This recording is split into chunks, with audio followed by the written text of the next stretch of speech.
السلام علیکم ناظرین، آج کی زیر نظر ویڈیو میں ہم آپ کو ترک ڈرامہ سیریز ارطغرل غازی میں سلکین خاتون کا کردار ادا کرنے والی اداکارہ ڈڈیم بلسین کے بارے میں بتائیں گے کہ یہ کون ہیں۔ ڈڈیم بلسین 18 مئی 1982 کو ترکی کے شہر انقرہ میں پیدا ہوئیں۔ وہ ایک ترک اداکارہ ہیں۔ اس نے 2003 میں انقرہ یونیورسٹی میں زبان، تاریخ اور جغرافیہ کی فیکلٹی میں تھیٹر ڈپارٹمنٹ سے گریجویشن کیا۔ اس کے بعد سے اس نے مختلف تھیٹر ڈراموں میں پرفارم کیا ہے۔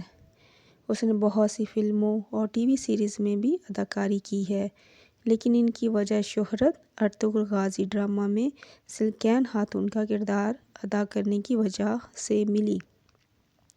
اس کے ساتھ ہی ویڈیو ختم ہوئی۔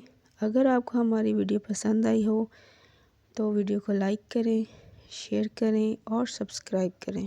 Thank you.